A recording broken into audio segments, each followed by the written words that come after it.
conversando sobre la situación actual en Cuba, le doy la bienvenida a Félix Llerena. Él es activista cubano y lucha por los derechos humanos y la democracia en la isla. Félix, gracias por estar con nosotros. Félix, por favor, comienzo preguntando lo mismo que le preguntaba a Andy al comienzo. ¿Cómo ves la situación actual en la isla? Mira, Cuba vive una crisis, por supuesto, sin precedentes, con apagones, además de hecho, a veces no son a veces no son apagones. Los cubanos decimos que hoy son alumbrones porque en realidad llega la corriente 1 o 2 horas al día. Y no estamos hablando que es todos los días. Yo conozco personas dentro de la isla ahora mismo que llevan 4, 3, inclusive más de 50 horas o más de 72 horas sin corriente. Entonces, esa es la realidad que estamos viviendo en Cuba, un país sumido en apagones, con hambre, no solamente con una crisis humanitaria profunda, sino una crisis política provocada precisamente por quienes llevan 67 años en el poder.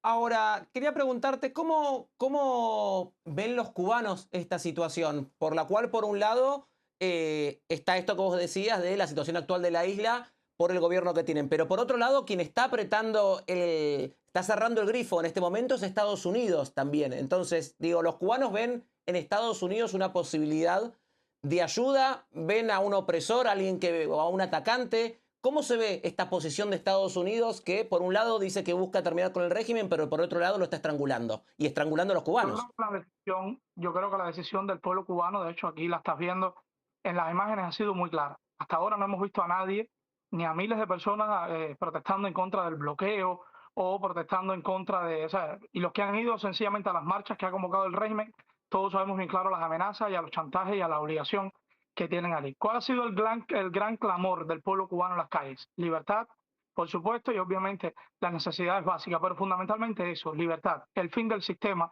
el fin del comunismo y por supuesto y la libertad de nuestro país, que es lo que queremos. Y eso es precisamente lo que están pidiendo los cubanos en las calles.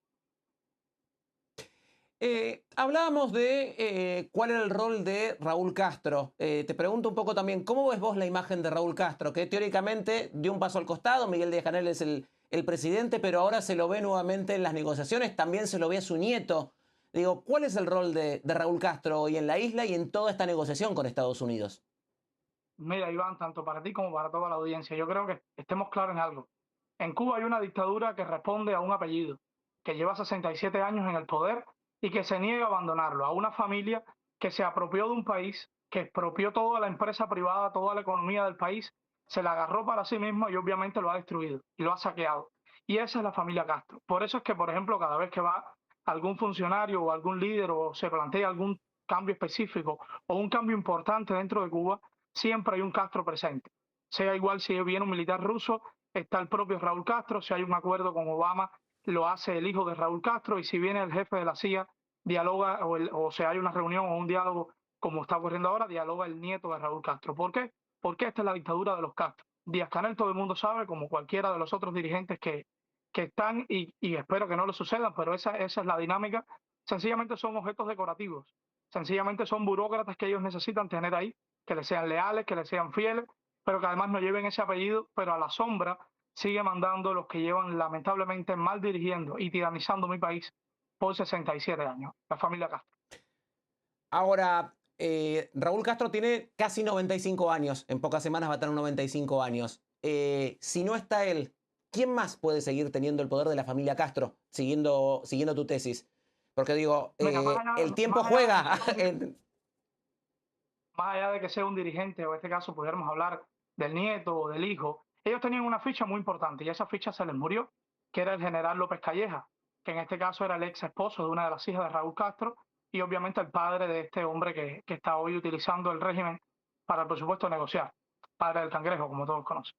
Este hombre murió, para ellos se le muere una ficha clave dentro de su familia, están moviendo ahora a otro, lo acaban de asumir, lo acaban de ascender de la noche a la mañana al Comité Central, al Consejo de Estado, de pronto lo elevan, como hicieron igualmente con López Calleja, que era quien dirigía a GAESA, el grupo económico empresarial de empresas del Ministerio de las Fuerzas Armadas. ¿Quién puede ser? Bueno, pues por supuesto, ya sabemos quién va. Ahora, pero también te voy a decir algo que no todo es negativo. Ahorita yo escuchaba al profe Andy, al cual le mando un saludo. No todo es negativo, ni todo tampoco vamos a creer que la familia Castro es absoluta.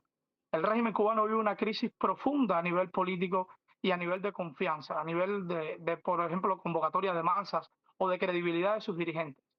Yo creo que en los últimos 10 años el régimen cubano se ha quedado no solamente sin un tipo de liderazgo de ningún tipo, el único liderazgo que tiene para permanecer en el poder es la fuerza, es la represión, que son los militares en la calle, porque hace 10 años atrás pensar en una protesta como el 11 de julio del 2021 y del 2021 para acá, todos los meses, a cada rato, de vez en cuando, siempre hay protestas. ¿Cuántas protestas no se documentan mensuales, trimestrales, etcétera, en Cuba? Protestas de grandes consecuencias. En los últimos 60 años tú miras para atrás y jamás se le había dado candela a una sede de un ministerio, en este caso de una sede del Partido Comunista, como ocurrió en el municipio Morón. Cuando ves protestas, cuando ves madres que son capaces de tirarse a una avenida, como lo vimos ayer, con madres, con hijos, se tiran a una avenida y la trancan y la cierran porque están cansadas. O sea, el régimen ahora mismo, como te decía, tiene un profundo desgaste a nivel de liderazgo y a nivel, por supuesto, de convencimiento. ¿Qué van a decir después de 67 años? ¿Qué cuento más le van a decir al pueblo cubano? Hablando justamente de Raúl Castro que veníamos hablando, ¿cómo ves esta acusación que aparentemente se estaría consustanciando en los Estados Unidos a través de lo que ha sucedido hace 30 años con el derribo de estos dos aviones? ¿Lo ves como algo probable, como algo que pueda progresar, como algo más bien simbólico, como nos decía el profesor recientemente, quizás para presentarlo en Miami? ¿Cómo tomás vos esta noticia?